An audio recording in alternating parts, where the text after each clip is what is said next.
ఆ ప్రకటన గ్రంథం అనేది జరగబోయేటువంటివి. ఆ గ్రంథంలో ఒక పక్షి వస్తుంది, ఆ పక్షిని నేను పిలుస్తాను అన్నాడు దేవుడు. జరగబోతుంది అది. ఆల్రెడీ ఇప్పుడు యెరూషలేములో ఆకాశ పక్షులు తిరుగుతున్నాయి. బజంట్ అనే పక్షి. చాలామందికి తెలియకపోవచ్చు. ఆ బజంట్ అనేటువంటి పక్షి అన్ని పక్షుల కన్నా చాలా క్రూరమైంది, చాలా కష్టతరమైంది. దాన్ని ఎందుకు పిలిచాడో తెలుసండి? అక్కడ చాలా చక్కగా స్పష్టంగా రాశాడు. రాజుల మాంసమును, సహస్రాధిపతుల మాంసమును, బలిష్ఠుల మాంసమును, గుర్రల మాంసమును, వాటి మీద కూర్చుండు వారి మాంసమును, స్వతంత్రులదేమి, దాసులదేమి, కొద్దివారుదేమి, గొప్పవారుదేమి, అందరి యొక్క మాంసమును తినుటకై దేవుని గొప్ప విందును కూడి రండని, మాంసము తినుటకై దేవుని యొక్క గొప్ప విందును కూడి రండని ఆకాశ మధ్యమందు ఎగురుచున్న సమస్త పక్షులను పిలిచెను. పిలుస్తున్నాడండి దేవుడు. మనకి తెలియట్లా ఏం జరుగుతుందో, ఏం జరగబోతుందో. ఇంకా మన పరిస్థితులు మారట్లా, ఇంకా మన మనసులు మారట్లా, ఇంకా మన జీవితాలు మారట్లా, మన మనసు రూపాంతర పడట్లా. ఎక్కడ వేసిన గొంగళ అక్కడే. అంటే ఎక్కడున్నామో తెలుసండి మనం? ఎందుకు చెప్తున్నాను తెలుసా? అంత్యకాల దినాల్లో ఉన్నాము. ఈ బజంట్ అనేటువంటి పక్షి ఎక్కడుందో తెలుసండి? యెరూషలేములో మాత్రమే ఉంది. శాస్త్రవేత్తలు అందరూ ఆశ్చర్యపడిపోతున్నారు. ఆ పక్షి మొదట్లో 1, 2గానే పుట్టింది. అది ఎలా పుట్టిందో తెలీదు. దేవుడు అక్కడ 19వ ప్రకటనలో పిలిచాను అన్నాడు. దేవుడు పిలిచాడు.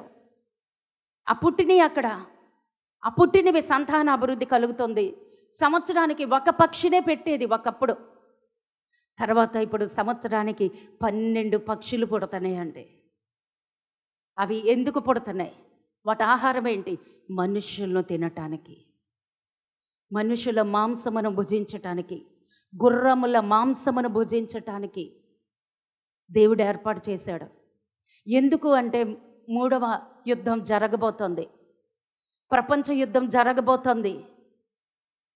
అటు ముస్లింలు, ఇటు యూదులు సిద్ధమైపోతున్నారు. బలి అర్పించటానికి బలి పశువు, బలిపీఠం, లేవీలు అందరూ సిద్ధమయ్యారు.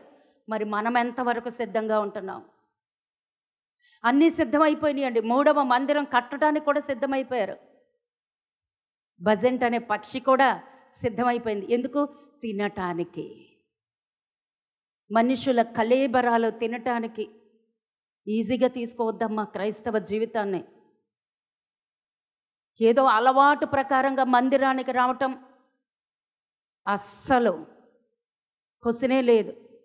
ఎవరి ఆత్మీయ జీవితం వాళ్ళదే. మనం ఎంతవరకు సిద్ధపడితే దానిలో మంట రగులుతూ ఉండాలి. కొన్నాళ్ళు బ్రతికామండి లోకానుసారంగా, లోకాశలతోనూ, లోక కోరికలతోనూ, లేదా మన కుటుంబ సరిహద్దులతోనూ. నా పిల్లలు బాగుంటే చాలు, నా కుటుంబం బాగుంటే చాలు, నా భర్త రక్షించబడితే చాలు, నా భార్య రక్షించబడితే చాలు, సరిహద్దులు గీసుకున్నాం. కానీ ఇప్పుడు అలా ఉండటానికి వీల్లేదండి. ఇప్పుడు అలా ఉండటానికి వీల్లేదు. అందుకే దేవుడు ప్రతి ఒక్కరికి కొలత లేనటువంటి ఆత్మని ఎందుకు ఇస్తున్నాడు అంటే, నువ్వు ఆత్మతో నింపబడు. నశించిపోతున్న ఆత్మల కొరకు వేదన పడి ప్రార్థన చేయి. సమస్తము సిద్ధమైపోయినాయి అండి. దేవునికి స్తోత్ర. పక్షులు ఇప్పుడు 12 పక్షులు పెడుతున్నాయి అంటండి. సంవత్సరానికి 12 లెక్కన పెడితే ఇప్పుడు యెరూషలేము నిండా ఆ పక్షులతో నిండిపోతుంది. వాటి సంతానాభివృద్ధి పెరిగిపోతుంది. అంటే రాకడికి దగ్గరైపోతున్నాం. అంత్యకాల దినాల్లో ఉన్నాం. మన క్రియలు మారినయా? మన పద్ధతులు మారినయా? జీవితం మారాలి.